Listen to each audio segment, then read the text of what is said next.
Special edition of On the Links. Trent Rush with you here on this Monday, the day after the U.S. Open. Nico Bellini's busy. He's off contending in the CB McDonald Invitational back at National Golf Links. I'm excited to get Nico back in here. Can't wait to hear all about National and Shinnecock. He's busy on the cocktail circuit these days. The cocktail tour playing in the Mid-Am circuit, but looking forward to getting Nico back. He's getting ready for the George C. Thomas Invitational at LA Country Club. Maybe something or another coming to LA in a moment. Oh, let me think. How about the 2023 United States Open Championship? We're going to have Charlie Howe, the tournament director from the USGA, is going to be joining us a little bit later on here on the program. In the meantime, we have Ryan Cornelius joining us. Now, Ryan hosts a really great new podcast, especially when it comes to golf gambling tips and a lot of good stuff. Intricate course breakdowns, good stuff. Off the Screws is the name of Ryan's podcast. Encourage you to check that out. Ryan, first of all, congratulations on the new show. Secondly, how about that U.S. Open Sunday? Matt Fitzpatrick is your champion, and it was a wild week, I thought, at the Country Club in Brookline. Trenton, it was, thank you, by the way. I'm excited for that new show, but it was awesome. And I was really concerned coming in. I thought I was just afraid we weren't going to see a lot of golf on Sunday, and NBC fixed it. We got to see a ton, and it was fantastic. It was edge of the seat. It was really fun golf. Fitzpatrick was great. You had all the right names on the leaderboard too. Scotty Scheffler made a lot of noise. I think everybody thought that this was going to be the one for Zalatoris finally to get a W. But the one thing that I thought was so interesting in talking about Matt Fitzpatrick, I mean, first of all, great story, right? 9 years removed from him winning the USAM at Brookline, gets his first win in the United States and does so, first pro win, I should say, and does so at the U.S. Open. I thought he had a great line in his post-game speech where he said he was talking with Jack Nicklaus, and Jack was giving him a hard time for having won his member guest. Matt Fitzpatrick won at Jack's club, and Jack goes, well, now you ought to get one. And Fitzpatrick goes, well, yeah, I got one now, and it's at the United States Open Championship. Really cool stuff. The thing for me, I was so impressed with the way he was driving the ball. I mean, he has become a player now, all of a sudden, out of nowhere. Distance has become really important to Matt Fitzpatrick. What's he improved 20 yards from what he was 2-3 years ago? To make that kind of growth is significant. And I know how much we talk about how the bomb and gouge style of golf is not necessarily what you want to do in a U.S. Open. Nico has told us many times on this show, it doesn't matter, you're trying to win. You got to hit the ball as far as you can. And once again, Matt Fitzpatrick, the most unexpected guy looking at him that you'd think would be a bomb and gouge guy, did that at Brookline, and he had unbelievable success winning the tournament. The other thing you got to think about, too, is not only was he bombing at past guys this week, which, I mean, you go back 3 years, he was averaging 286 off the tee. This year he's averaging almost 300. 6 miles an hour of ball speed in a year. I mean, that's a lot. On top of that, not only was he just bombing them down, he hit 17 greens on Sunday. 17 greens yeah. With the pressure to come win where you won at the USAM in 2013.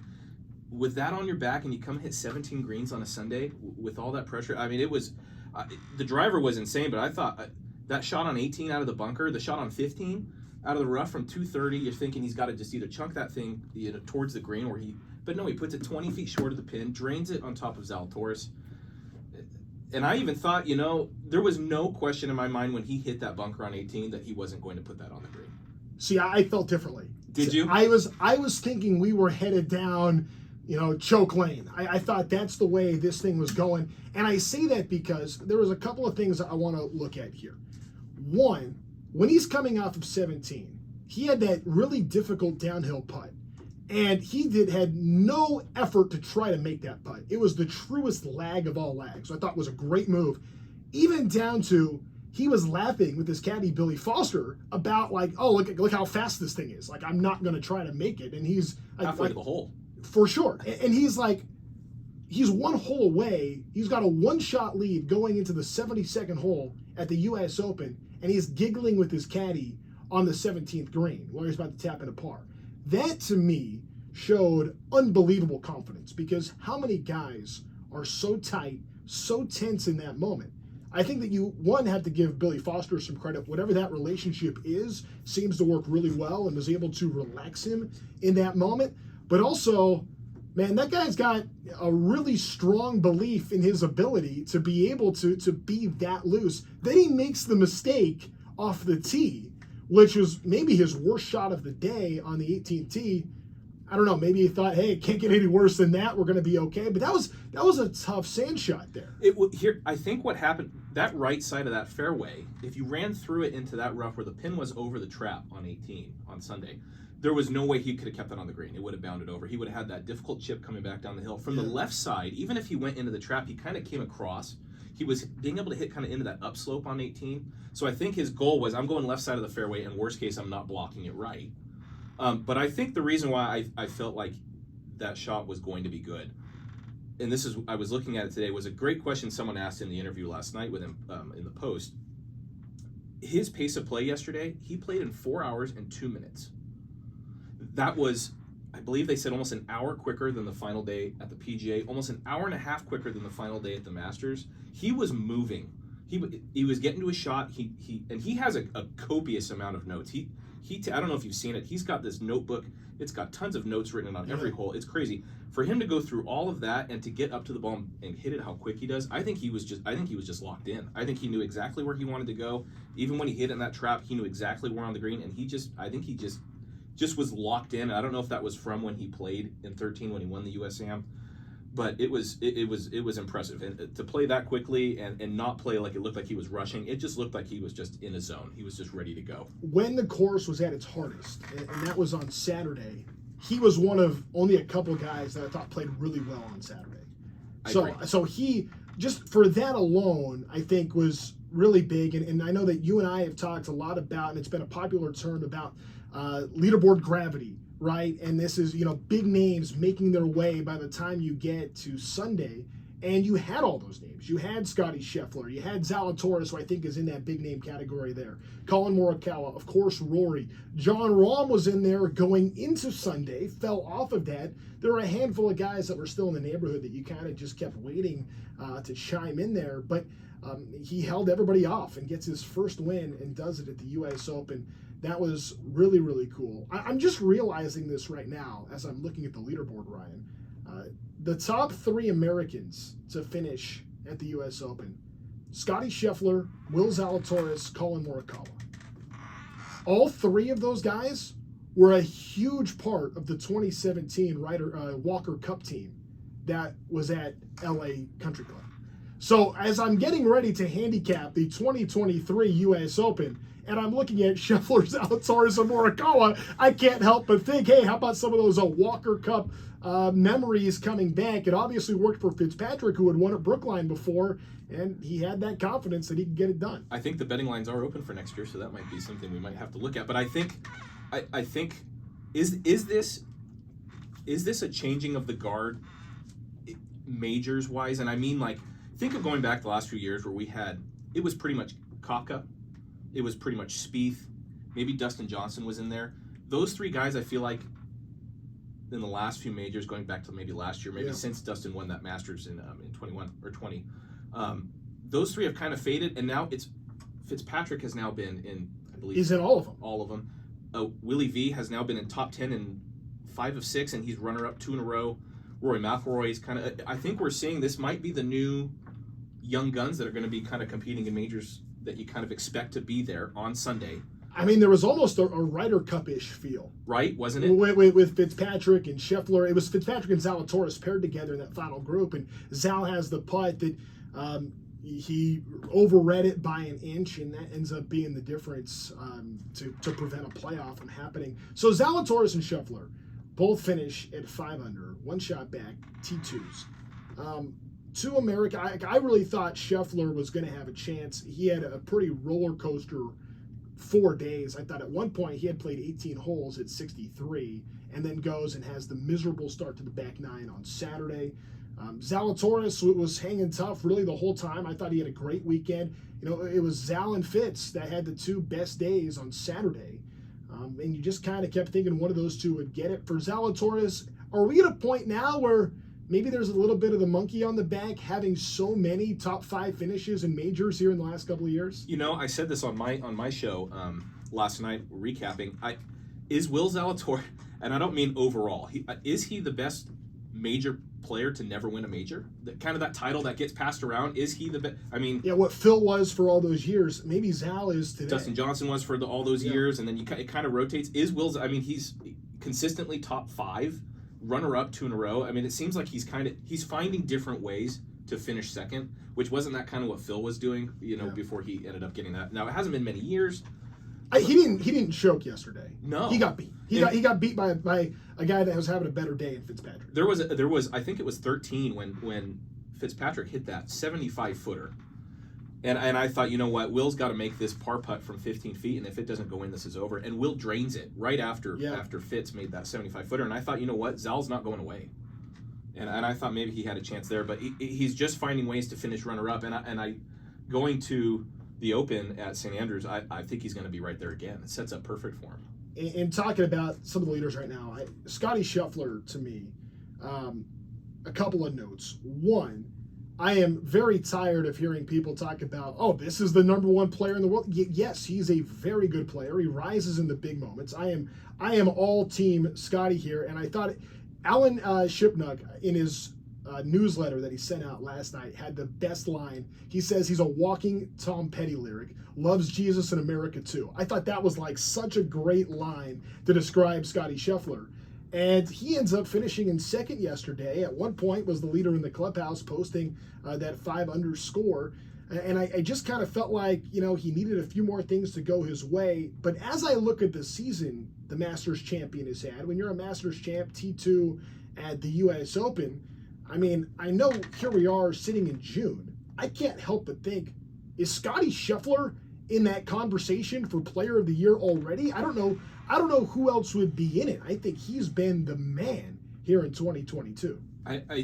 So he's got 4 wins, including a win at the Masters, obviously. I think the only one close, Sam Burns, I think, has 3. But unless Burns can pull off the win and even if he pulls off the win at St. Andrews, I don't think that. How are you gonna top Scotty? I don't think I don't see anyone else. I mean, even if Scotty doesn't win the Open, or you've still got the playoffs coming up, I don't think anyone can beat his resume this year. That resume is insane. He's already got 1 major. He's got 4 victories. He's number 1 in the world by quite a large margin right now. Yeah. And when he's not winning, he's top 5ing. So it's a great year for him so far. While we are going down the line, just some of the big names at the U.S. Open, we see Matt Fitzpatrick get the W yesterday, a tremendous champion. I thought everything about it was a cool story. Special edition here, special U.S. Open edition of On the Links. He's Ryan Cornelius. My name is Trent Rush. How about Rory? This is the guy, everybody was on the Rory train coming in, and Rory has really taken on the responsibility of being the de facto commissioner, of being that on the PGA Tour. It's like, we called the title of our last show was To Live or McIlroy. I mean, that's what it was, because Rory has taken on that responsibility of being that guy for the PGA. There's a lot of weight to that. As far as his play goes out 67, 69, 73 on Saturday on the tough day. Brookline got Rory, and that ends up being the difference. And he wins last week at the Canadian National Open. He comes in this week, I think, obviously, with everyone kind of looking to him as, like you said, being the de facto commissioner, kind of the weight of the golfing world on his shoulders. I'll say this, though. They kind of showed on the telecast yesterday, his majors, he hasn't won a major now in, I believe, 7 years, going on 7 years. As he gets older, I think this live golf atmosphere has maybe rejuvenated him a little bit, where now, he was kind of, it wasn't ever mediocrity, but he just wasn't quite showing up week to week. And now, since this has kind of all popped up, he's top 5s in 4 of his last 6. He won at the Canadian Open. He was right there this week until, and sometimes you just don't have it on the weekend, but I think this might give him a little chip on the shoulder. I think he's a little bugged. I think he's bugged at this whole thing. I think that it's fracturing the golf world, that people would dare play for all money, I think is what he's thinking, and I think it's got him. I wouldn't be surprised to see him at St. Andrews. I think we're going to see Rory win a major sooner rather than later now, well, especially with this going on. What has been the knock on Rory? The knock on Rory has been all of the times where he would kind of just float through a tournament.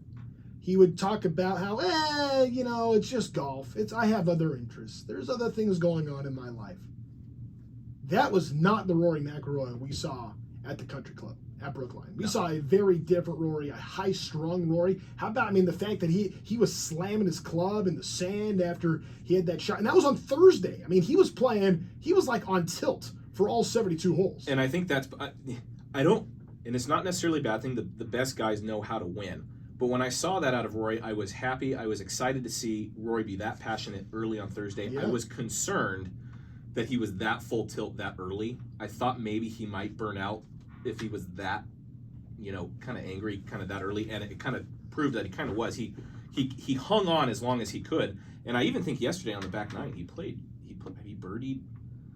Well, he had last seven. What was it? Was it 6 and 8 where he had trouble on the front? I don't know. If you have a score. Yeah, 5 and 7. 5 and 7. That's what it was. The bogeys at 5 and 7 should not have happened. No, and he birdied 3 times on the front nine, followed them immediately with bogeys every time. Right. So the scoring was there. It just looked like he just lost the momentum at some point. But he never went away. He never looked like he capitulated and thought, you know what, I'll wait for next week. He looked like the Rory that we're used to. To the point where he was 2 under going into 16 when the leaders were at 5, but they were kind of in trouble. And I kind of thought, if he gets into the clubhouse at 4 under, there might be a chance. It obviously didn't happen. Yeah. But I think you could spend the whole hour talking about Rory, and we've done that before on this show, because with Rory McIlroy, we have seen not one but 2 transformations of a high-level athlete under the brightest stage. I think in basketball, you think Kobe, and when he made the number change and he went from 8 to 24 and he became the Mamba, he was a different guy. I think and we were starting to see that at the very end of Kobe's career and what he was going to do in post-basketball life before his tragic passing. But I think back to what Rory was as a kid, the hotshot superstar that was known for being the greatest range player in the world. People saying that he was going to challenge Tiger. He wins those 4 majors at such a young age. But then he became almost indifferent to golf, which I was alluding to a moment ago, where he didn't seem to care. He, all of a sudden was dating tennis stars and was concerned with his Hollywood life, and it really enjoyed being a celebrity. You could tell that being a celebrity was more important than golf to Rory for a number of years. And I know that for many people, myself included, that left a distaste for Rory. I was down on Rory for a long time. Now I go to Whistling Straits, where he's on the losing team of the Ryder Cup in tears, knowing that he wanted that so bad for his country, knowing so bad he wanted that for his team. Now we're seeing Rory take on this mature leadership role, representing the PGA, representing these players, being the guy to take the bullets. And we're seeing a grown-up, mature Rory 3.0. I am fascinated by that transformation. I am impressed by Rory. And now it's about seeing him be able to get back into the winner's circle and be able to hoist a trophy. It's going to happen. You can see that it's going to happen because Rory 2.0 was never going to win. Rory 3.0, the mature Rory McIlroy, everything is trending that way. But to your first point, Ryan, being on tilt for 72 holes, probably not ideal. And I think he wants it really bad. And to your point, I think Rory McIlroy is now becoming, he's not the young gun anymore. He's now becoming kind of the dad. There's something to that. Something to that. I think he's now, as the leader, I think he's maybe a little bit wiser on the golf course, maybe a little wiser off the golf course. And you know what was interesting technically on this tournament was what has cost Rory in the last 2 majors and the last 2 tournaments where he's been, not quite finished it, was that putter. The putter had kind of had left him. He led the field in putting this week. Plus 9.83 shots gained over the 4 days with the putter. That's amazing. If he does that at St. Andrews, good luck. I don't know who.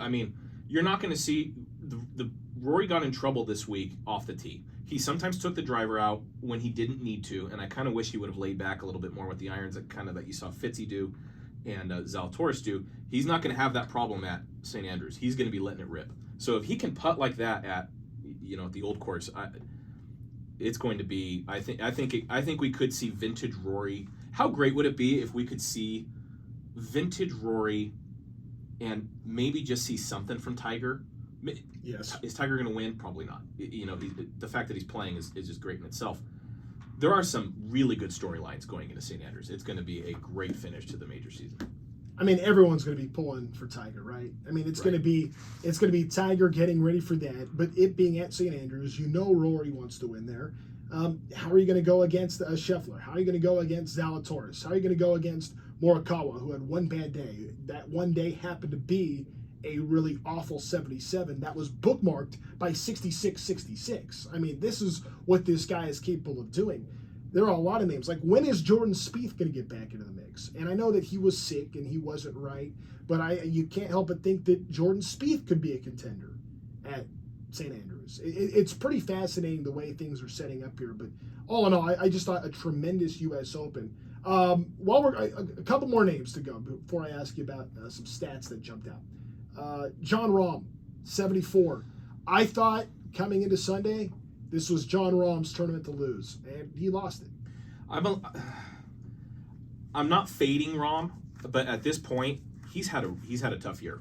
This has been after last year where, you know what, it's interesting. He's kind of in a similar position that Scottie Scheffler's in now. When he went through, I can't remember the exact amount of wins he won last year, but he was number one in the world by a large margin. He was the top of the golfing world, and we were all kind of saying, you know what, no one's going to catch John. And since then, he really hasn't been all that great. He won in Mexico at a very weak field, but other than that, he's kind of dropped this year, and I just think that's golf in general.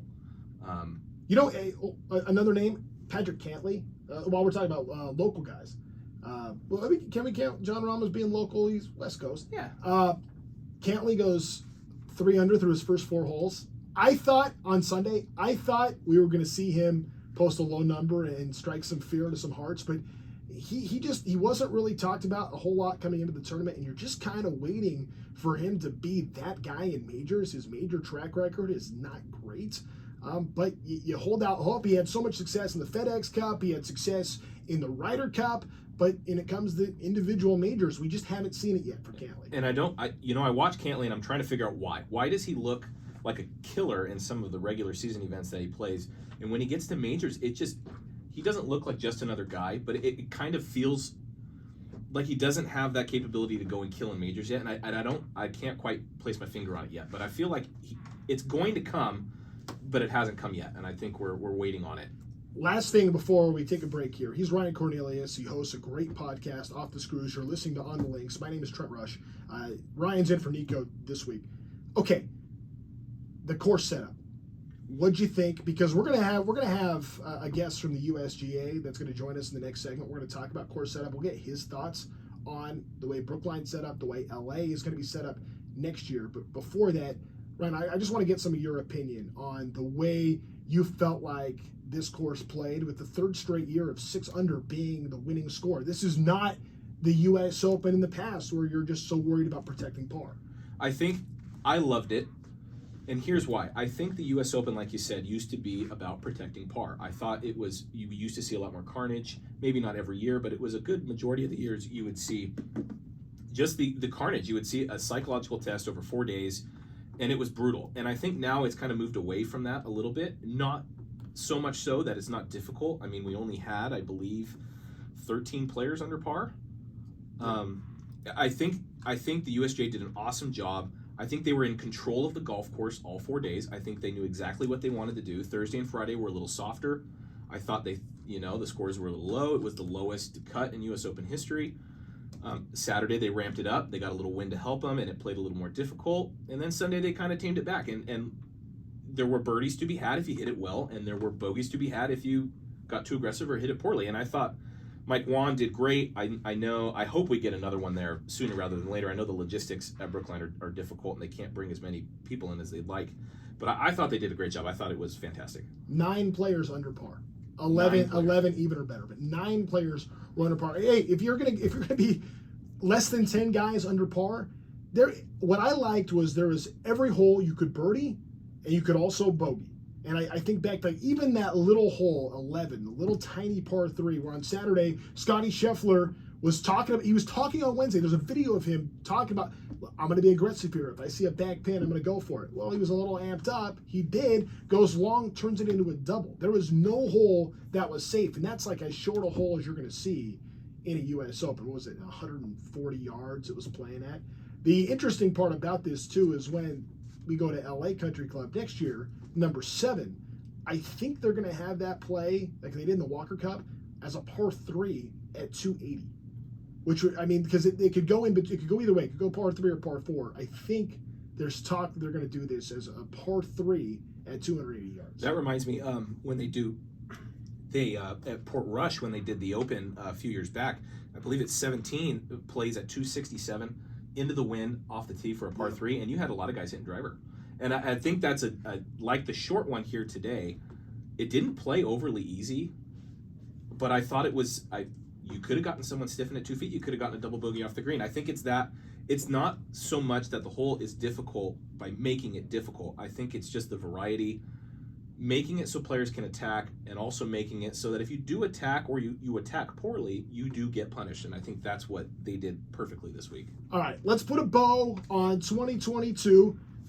It's over. Matt Fitzpatrick's your champion. Time to turn the page. The clock starts now for 2023, which is going to be in our backyard at Los Angeles Country Club. Cannot wait for that. Charlie Howe, the tournament director of the 2023 United States Open Championship, is going to be with us on the other side of this break. You do not want to miss this conversation. Really, really good stuff with Charlie Howe when we return. He's Ryan Cornelius. My name is Trent Rush. This is On the Links. Back on the Links here the day after the U.S. Open. We are being joined now by Charlie Howe, who's the tournament director of the U.S. Open, getting set now to turn the page to 2023. Already, yes, we're talking about LA Country Club. Why not here in Southern California doing that? Charlie is in Boston now, has spent the day and the week and the month and I don't know, maybe the year at Brookline, the country club. It's good to have you on today, Charlie. Thank you so much for joining us. Pleasure being on, Trent. Thank you. All right, so first things first, you get set done with the 2022 U.S. Open, a great championship, really a fun 4 days out there and everything going into it. Watching on Sunday here from SoCal, it was just a blast watching this tournament. What was it like from your perspective? Well, I look forward in the coming days where I can maybe sit down and watch some of the coverage myself, but you know, the number of text messages and calls from friends in the industry and actually some friends in Los Angeles that got to watch and are excited for next year. Pretty incredible from our perspective when you think of the last time we had a U.S. Open at Brookline at the Country Club was 1988 with Curtis Strange being the champion. So anytime you come back to an historic club, they're one of the 5 founding members of the USGA and get to show the golf course that stood the test of time.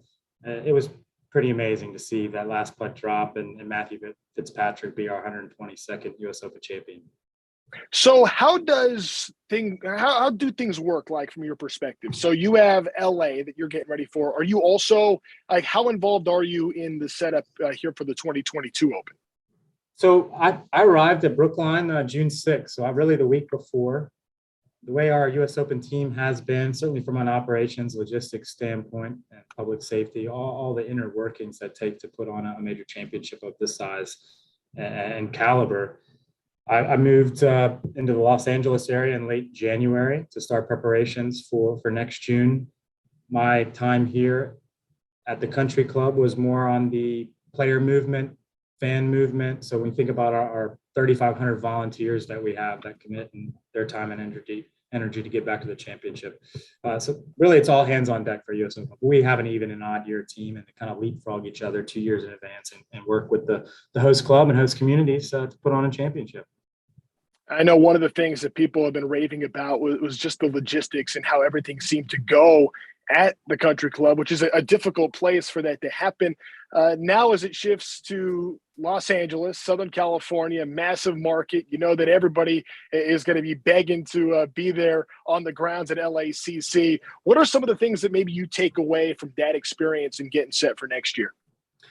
Well, there's some similarities. We leave a great sports market in Boston and then really turn the page, as you mentioned, and get to Los Angeles next year. We haven't had a U.S. Open in Los Angeles since 1948 with Ben Hogan winning at Riviera. We have never had a U.S. Open at Los Angeles Country Club, so we couldn't be more excited about what lies ahead. But we have one of the best teams in all of golf, I think, when you think about outside the ropes and logistical plans, the transportation. As mentioned, there's a fire and EMS and police involvement. We have a first aid services committee. There's a lot of inner workings and a lot of moving parts. And I think we have a great team, and I'm looking forward to a challenge of Los Angeles and what that site provides us. But it'll be exciting, and we look forward to sharing more information about ticket availability in the coming months. And if people are interested, certainly in attending the championship next year, I would urge you to go sign up for more information on usga.org/tickets. Charlie, as you know, that's just a phenomenal track there at Los Angeles Country Club. What are some of the things that, as far as the golf goes, how involved are you in course setup, the way the layout's going to be, the routing? Like, what kind of involvement do you have in that? Not as much involvement when you say inside the ropes. Much of as being the championship director for the 123rd U.S. Open, it is a lot of those logistical elements, and so much of my job is working with the members of the Los Angeles Country Club, making sure that they have a great member experience and that the impact of what a U.S. Open brings is minimal or as minimal as it can be. So really enjoy working with them, but then working with the city of Los Angeles.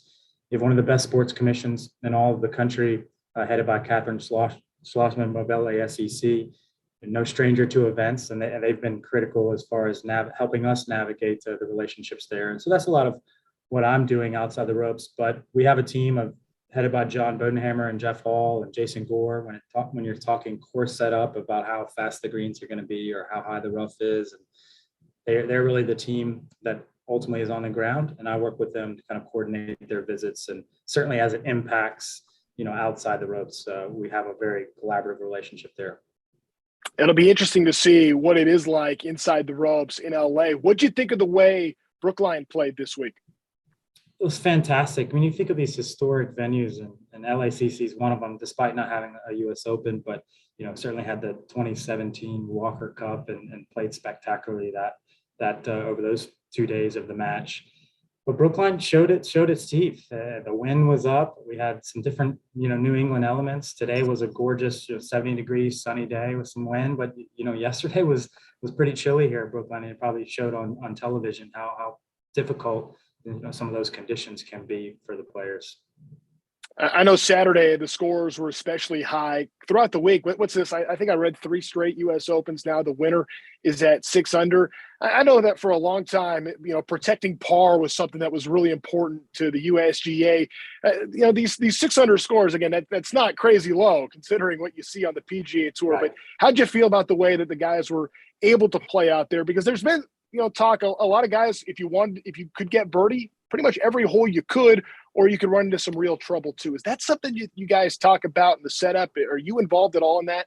Yeah, the philosophy from a U.S. Open is to test the best players in the world and to identify the best player in the world for our country's national championship. And you'll hear that we want every club in their bag utilized. It's not going to be the best putter that wins that week or the best driver that wins that week. They have the complete game when they're holding that club in their hands, and then it's the game in between their ears.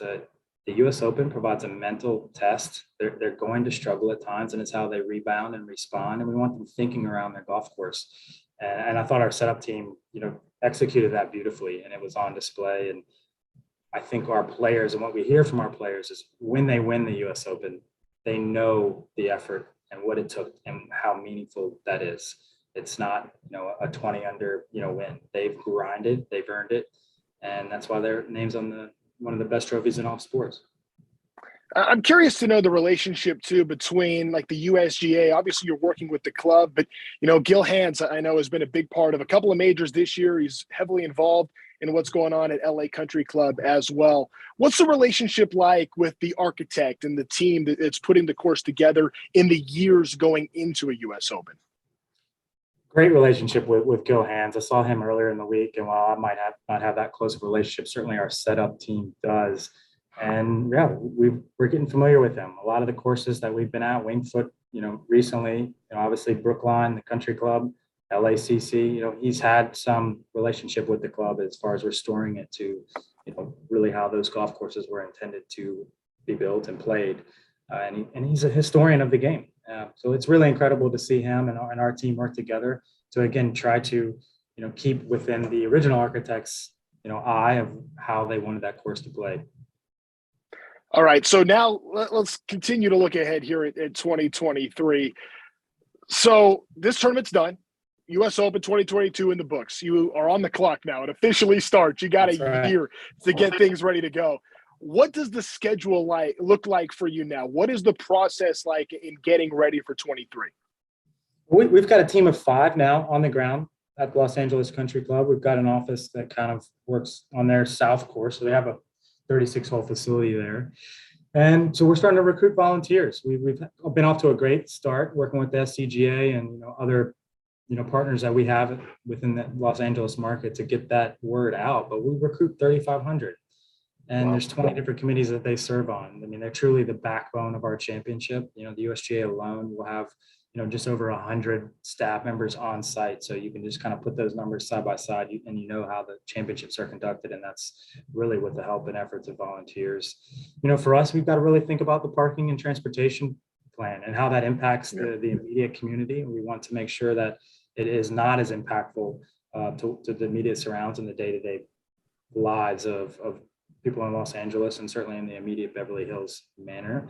And then working on the club and the members experience and the fan experience. We're excited to, as I mentioned earlier, be back in Los Angeles. And it certainly has been so long from a US Open Championship perspective and the market that it provides. And like I said, going from one great sports town in Boston to another in Los Angeles. And I think it's just going to be terrific next year to see the energy and excitement that when we bring our US Open, into town. Charlie, I think it's also fitting. Here we go. It's going to be 15 years removed from one of the great sports moments in Southern California history and golf history and all in 2008. I know you were there as an intern, if I understand that correctly. What was that first taste like being with the USGA there for Tiger in 2008? I mean, life-changing from a career perspective, working in a sport management, got a master's degree and went to Torrey Pines and really just had no idea of the size and scope. Whether it's an NFL Super Bowl, but just really the behind the scenes and how many jobs are involved, how many vendors, and just all that it takes to put on a U.S. Open. It truly is building a small city, right? We're different from SoFi. It's not a permanent stadium. We have to put in sometimes where our caterers are going to be cooking. Everything's temporary in nature. So it's a lot of working relationships with the club and with our vendors to do that on time and really build something that's special for our fans and showcasing the golf course. Charlie, I'll tell you, I remember being at that tournament and you guys used to give out these little, I don't know, they're like not GPSs, but there was like a scoreboard watching. It was like what you would have on your cell phone now, but that did not. Pulling up a leaderboard on your cell phone didn't really exist in 2008. So I remember being a young broadcaster, just shouting out scores to fans hanging out there, just how much fun that was. And looking forward to seeing you and the team back here in Southern California.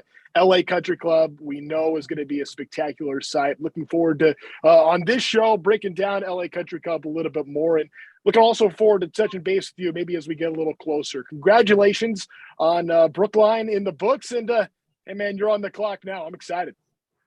We are as well. We can't wait. It's going to be an unbelievable championship. And, the Los Angeles Country Club is going to play fantastic. The North Course is going to test the best players in the world. And, fast forward 365 days and we'll have a putt go in and we'll be crowning our 123rd U.S. Open champion. There you go. That's Charlie Howe, the tournament director for the 2023 United States Open at LA Country Club. My name is Trent Rush. You're listening to On the Links. We are back on the Links. My name is Trent Rush. He's Ryan Cornelius. Nico Bellini off this week. He'll be back next week. Boy, how about Nico's schedule, by the way?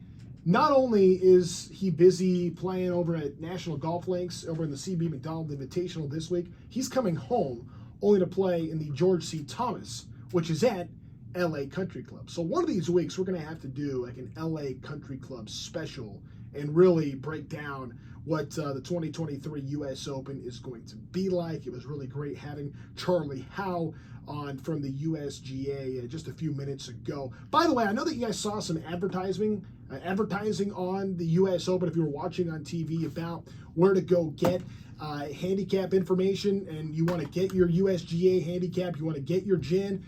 USGA is awesome. You can also support Southern California. The SCGA is great. Go to your local club or the course that's nearest to you. Go get yourself a handicap. It's fun. It's good to have that. It doesn't take much. Get you a subscription to Four Magazine if you sign up through the SCGA. So the SCGA is a tremendous partner. They are so important. They are so good for golf here in this area. I think Southern California golf is just rich in tradition and people playing from all levels, which is really exciting. It was fun following along. How many Southern California golfers were on the weekend list at the U.S. Open? I mean, you're talking about Patrick Cantlay was, the biggest name. Actually, he's not. Morikawa was the biggest name. Cantlay was up there. We saw a couple others. Bo Hostler ends up making the cut at the U.S. Open. That was pretty cool. Stuart Hagestad, we talked about before. He makes the cut at the U.S. Open as the U.S. Am champ. So a lot of good Southern California players playing in U.S. Opens. And then, people like Ryan and Nico who are good, and then I just exist. I just try to get by on a golf course, but it's fun to do that. Ryan, let's talk about the course setup, because I thought in the interview with Charlie Howe, he said a couple interesting things on behalf of the USGA about the way that they view the US Open. For so many years, it was about making this event so grueling, so hard, truly protecting par. And it sounds like the USGA is going away from that to a degree. And he says the overall mission, the goal, what you're trying to accomplish at the US Open is to find a true champion. Find the player that is best to, whatever it takes to be a champion. They want to find a true champion. I think they did a great job of that. They found it in Matt Fitzpatrick. But this is 3 years in a row now. 6 under has won the US Open. So it's not like the days where 1 under or sometimes like 2 over wins. I think those days are done. It's not just about the super, super hard golf course anymore. You want to have birdie chances. And quite frankly, Ryan, I think it makes for better television when you have birdie chances. I do. I think it makes for better TV. I also think that the USGA did great this year. I think it was fantastic. And I think that over the years, especially since Shinnecock in 04, and I think when you had that where it was just, it's iconic for how unfair a lot of people thought it was and the carnage that we saw. I think since then the players have just kind of beaten them down a little bit. I think that the players have just kind of over and over just kind of said, it's just a little too unfair. I mean, we had Phil Mickelson a couple years back hitting a moving ball, saying that it was easier to hit that than it was to let the ball roll down slopes. I mean, I think now this is a better television product. I think this also at the same time still allows us to find the best golfer in the world. We found it this week in Matt Fitzpatrick, and right behind him were, I thought, the next 2 best players in Will Zalatoris and Scottie Scheffler. So I think this strategy has changed. I think it's still, what we said earlier, I think it was 9 players under par. I mean, this isn't an easy tournament. This is not your week-to-week PGA Tour event. You had 3 guys at 3 under or better. I mean, this is still a difficult course setup. My one concern is I just don't want the PGA Championship and the U.S. Open to become the same thing. That's my only concern. Fair. That's fair. And it's hard to argue that. I mean, it is drifting closer to that. I love carnage.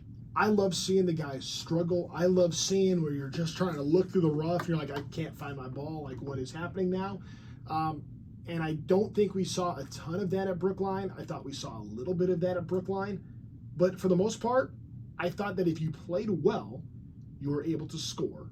And if you were off at all, you were just begging to try to make a par. And you had to have, and like par saves end up being like huge scores on a U.S. Open golf course. I thought it was great. I like the setup a lot. I like any time you have every hole is a chance to make birdie, and every hole you could see somebody very easily make bogey. I like that. I think that's good. And I think the great U.S. Open courses have that. If we would have seen somebody at 10, 12 under, that's a different story. And there's no denying the course, I thought, played much tougher on the weekend than it did on Thursday and Friday. Saturday, of course, they had the conditions set up for it to be tougher. But then on Sunday, there wasn't a whole lot the USGA could do at that point. It rained 0.3 of an inch overnight. They didn't add any water to it. So it was going to be a little bit softer with the conditions. And I thought that, They did as well as they could. I thought the setup was great. What a run Gil Hansen's on, by the way. Oh my goodness. You know, from Southern Hills to Brookline, and he's been working on LA Country Club, had it ready to go for the Walker Cup and tweaking it again, getting set for 2023 at the US Open.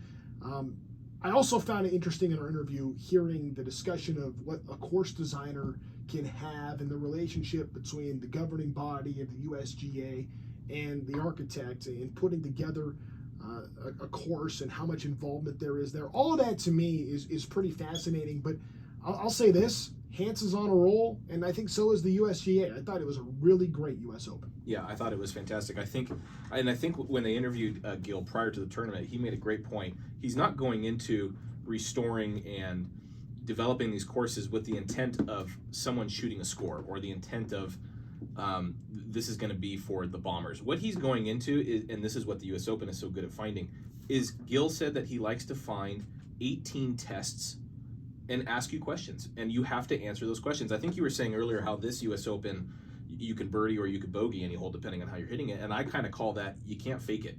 And that's what was so good. You cannot fake it around Brookline. And most US Opens, you can't fake it. If you've got it, you've got it, and you've got a good chance to go out and win the tournament. If you don't got it, there is no going around Brookline this week. There wasn't, and faking it till you make it. And I think Gil does a great job, and we've seen lately, and I'm excited for the Walker Cup. But I think he creates questions that can be answered by the golfers, a lot of them, unique ones, and I think he's just on one of those rolls where it shows up great on TV as well. I thought it was great. Just to clarify what I said a moment ago, you could, birdie or bogey any hole. What I mean by that is there are times in US Opens where you could see that there are some holes you are just not going to birdie. It is just not going to happen. And then a lot of times in your run-of-the-mill PGA Tour event, there are some holes where it's like almost impossible to bogey because everyone just goes so low and there's not a whole lot of trouble, and you're gonna make birdie or par or eagle most times. That's what I mean when I say that. Obviously, yeah, of course, any hole you can birdie or bogey, but that's just I want to clean that up just for a second. All right, Ryan. Any final takeaways on what you thought? I mean, have you bought your tickets yet for 2023? I feel like we are like now. I'm so jacked up for LA Country Club. I'm ready to go. Oh, I'm stoked. I was telling you earlier off air that 2008 will always go down in my memory as one of my favorite moments at Torrey Pines when Tiger won. Just being at a U.S. Open, and congrats to Brookline. From what I hear, boots on the ground, that it was just fantastic to be at. U.S. Opens and USGA events in particular are just so amazing to go to. If you haven't been, it's incredible. You just get to see it up close, and they are great at what they do, and the offerings you can get at the course. I cannot get to LA Country Club fast enough for next year. Ryan, appreciate it. Our Monday qualifier or official alternate. I don't know. Maybe I'll play next year. Who knows? Okay. Yeah, we'll get Ryan. Hey, thanks for pinch hitting for us today. For Nico Bellini, for jumping on. Thanks to Charlie Howe for coming on the show. Thanks to our friends at the SCGA and what they mean for golf in Southern California. It is fantastic. My name is Trent Rush. This has been On the Links.